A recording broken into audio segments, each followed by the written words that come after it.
नमस्कार दोस्तों।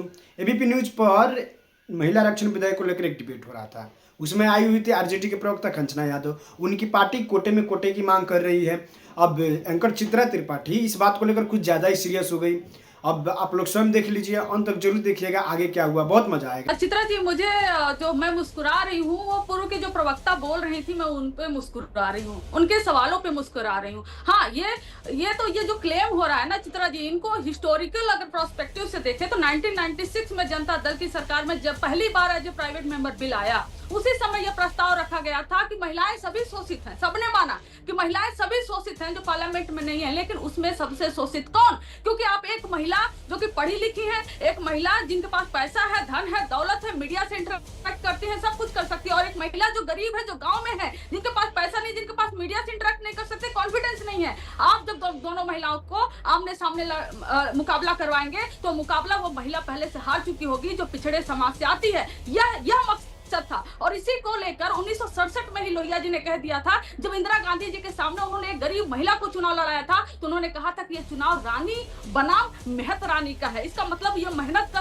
जो मजदूर महिला है उनके बनाम रानी महिला का है। तो ये बेसिक प्रिंसिपल, अगर आपको इसको नकार के और ये कहेंगे भविष्य में आएगा 1999 में भी आया था, हमने समर्थन किया था, 2000 में आया, 2001 में आया, 2010 में आया, फिर 2023 में आया, सितंबर 2023 में हमने वोट किया कि नहीं किया? हमने समर्थन दिया और हमने ये कहा कि इमीडिएट आप क्यों नहीं लागू कर देते? भाई, सामने 2024 का इलेक्शन था, लागू कर दिए होते तो 543 सीटें में आज 33% महिलाएं पार्लियामेंट में होती। लेकिन आपने 2011 के सेंसस से ना जोड़ कर आपने बोला कि सेंसस करवाएंगे, फिर उसमें ऐड करेंगे, तो अब क्या हो गया? आखिर में जो 2021 में सेंसस करना था, 2026 साढ़े। अरे कंचना यादव जी, फिर तो ये 93 में ही हो जाना चाहिए था। कंचना यादव जी, तब तो आप बहुत छोटी रही होंगी 1993 में, हम सब बहुत छोटे रहे होंगे, ये तो तभी हो जाना चाहिए था। भाई, अब जो नहीं हो पाया वो आज हो रहा है।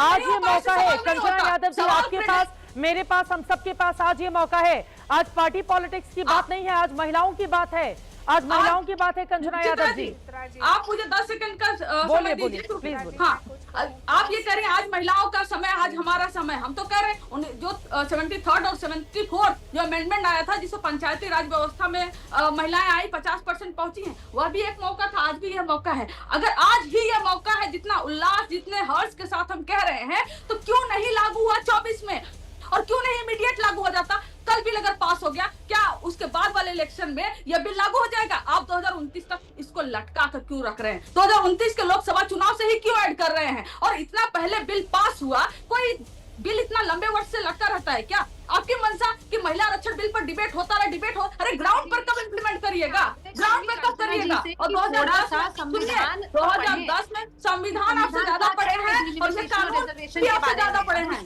महिला तो समझ में आएगा महिला प्रक्रिया के कुछ स्टेप्स हैं जो फॉलो करना पड़ेगा।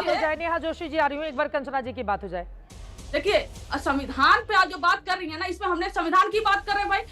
33% सीटें जो माफ करिएगा, जो SC/ST के लिए जो सीटें रिजर्व थी, हमारा यह डिमांड था कि जो ऑलरेडी सीटें रिजर्व हैं, उस सीटों से हटाकर SC/ST की महिलाओं को अलग से सीटें दिया जाए। लेकिन इस बिल में क्या है, जो ऑलरेडी सीटें रिजर्व है उसी में ही रिजर्व किया गया है 1/3, अलग से कोई रिजर्व नहीं किया गया SC/ST के लिए। दूसरा, इसमें राज्यसभा क्यों नहीं इंक्लूड किया गया? राज्यसभा में और विधान परिषद में क्यों नहीं इंक्लूड किया गया? बहुत सारे ऐसे राज्य है जहाँ पे विधान परिषद नहीं है, बस 7 राज्य में विधान परिषद है। हमारे तमाम सवाल थे, लेकिन चर्चा आप किस बात पे कर रहे हैं? हम लेकर आए भाई, और सारी जो समस्याएं हैं क्यों आप नहीं एड्रेस करना चाहती है? क्यों आपको प्रॉब्लम है शोषित, वंचित और गरीब महिलाओं से? क्या आज पूरी राजनीति पैसे के इर्द गिर्द घूमती है? एक कैंडिडेट हजारों करोड़ रुपए खर्चा करता है। जब हम शोषित, वंचित, गरीबी की बात करते हैं कंचना यादव जी, आज जब मैं लोकसभा में देख रही थी, तो जब मैंने आरजेडी के सांसदों पर नजर डाला कि उसमें महिला विधायक क्या शोषित, वंचित तबके से आती हैं, तो उसमें लालू प्रसाद यादव जी की बड़ी बेटी ही मुझे नजर आई। कंचना यादव जी, ये तो लालू जी के पास कितना बड़ा मौका था कि शोषित को मौका दें। बिहार तो गरीब राज्यों में से एक में आता है, जो सबसे शोषित है उसको लोकसभा पहुंचाने का शानदार मौका था। उन्होंने भी तो अपनी बेटी को ही पहुंचाया ना कंचना यादव जी। मुझे 10 सेकंड फिर से मौका दीजिए, इनको थोड़ा चुप करा दीजिए। आप जो सवाल कर रही हैं उस सवाल में आप फंसेंगी। हाँ। क्योंकि यही पार्टी है जिन्होंने भगवती देवी, एक पत्थर तोड़ने वाली महिला को सदन में भेजा था, और भगवती देवी 1957 में 50% महिला आरक्षण बिल की मांग की हुई थी। और मुलायम सिंह यादव जी, पत्थर जो फूलन देवी जी हैं, फूलन देवी जी को सदन में भेजे थे, जो उन्होंने 50% महिला आरक्षण की मांग की हुई थी। आप एक उदाहरण बीजेपी का दे दीजिए। अरे भाई, तो वो लोग मांग करते रहे, कांग्रेस पार्टी की सरकार आई, लालू यादव जी मंत्री बने, इतने ताकतवर मंत्री बने, नहीं करवा पाए ना संजना यादव जी। लालू यादव एक समय में यूपीए सरकार में कितने मजबूत मंत्री थे, उनको लागू करवा देना चाहिए था। फूलन यादव की मांग, मुलायम सिंह यादव कितने ताकतवर मंत्री थे, वो लोग नहीं करवा पाए। तो जो मुलायम सिंह यादव, लालू प्रसाद यादव, बाकी लोग नहीं करवा पाए, वो नरेंद्र मोदी करवा रहे हैं। ये मौका है कंचना यादव जी, फिर इस बात का विरोध क्यों किया जा रहा है? और क्रेडिट लेने की होड़ नहीं होनी चाहिए कि भाई इसका श्रेय किसको मिले। इससे कंचना यादव को भी मजबूती मिलेगी, इससे नेहा जोशी को भी मजबूती मिलेगी। कंचना यादव जी, जनता को चुनना है, अगर जनता को कंचना यादव पसंद आएंगी तो वो आपको वोट करेगी। नेहा जोशी आएंगी तो नेहा जोशी को वोट। एक बार शाना मजबूत नेता, मैं आपको फिर से जवाब देना चाह रही हूँ। आप कह रहे लालू जी मजबूत नेता थे, ये मजबूत नेता थे, क्या वाजपेयी जी मजबूत नेता नहीं थे? बिल्कुल थे, उनके पास संख्या बल नहीं था, उनके पास संख्या बल नहीं था। न वो 3 बार के प्रधानमंत्री थे, न वो 3 बार के प्रधानमंत्री थे, वो नहीं करवा पाए। ये उस सरकार की कमी थी, वो नहीं करवा पाई, वो उस सरकार की कमी थी। लेकिन मौजूदा सरकार अगर करवा रही है, कंचना यादव जी एक महिला होने के नाते हमें तो इसको बोलना चाहिए कि इसका विरोध नहीं होना चाहिए। एक बार जल्दी नाते ही मैं कह रही हूँ, हाँ होना चाहिए, होने के नाते हमें उस महिला को भी साथ लेकर चलना है, सारी महिलाओं को। सक्षम नहीं है, बिल्कुल महिला होने के बिल्कुल त्रिपाठी जी को उस महिला के भी बारे में बोलना है। बिल्कुल कंचना यादव जी, मैं तो सवाल पूछ रही हूँ, लालू जी के पास मौका था बेटी की जगह किसी शोषित वंचित दलित को भेजते, उन्होंने नहीं किया। यही आवाज उठानी है, यही आवाज उठानी है कि आप अपनी बेटी को नहीं बाकी लोगों को भी मौका दीजिए। तो महिलाओं को अधिकार मिलेगा। कंचना यादव जी, वो राजनीतिक डकैती कैसे हो सकता है? और आज मोदी जी को सुन लीजिए, महिलाओं को लेकर वो जिन शब्दों का इस्तेमाल कर रहे हैं। चित्रा जी, आप जो कह रही हैं राजनीतिक डकैती, वो बात दरअसल 1996 से ही शुरू हुई थी।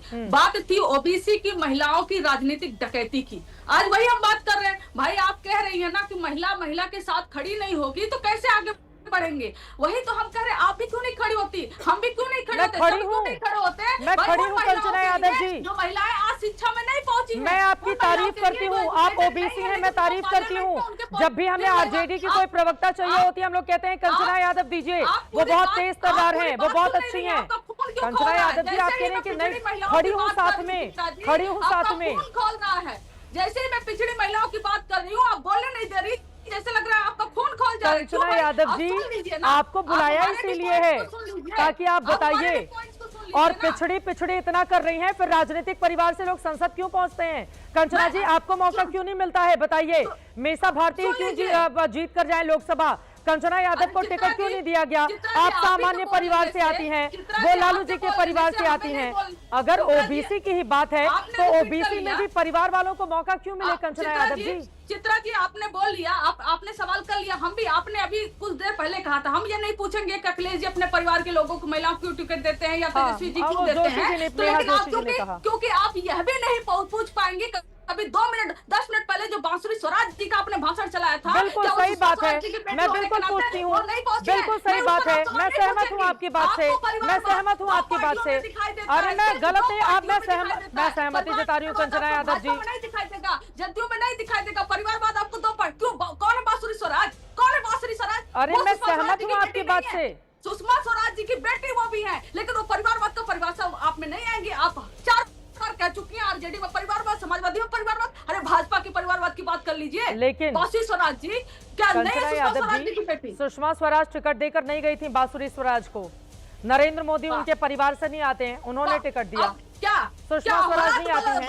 आपकी बात बिल्कुल सही है, आपकी बात बिल्कुल सही है। वो बिल्कुल परिवार से आती हैं, वो बिल्कुल परिवार से आती हैं, लेकिन सुषमा स्वराज ने टिकट नहीं दिया था।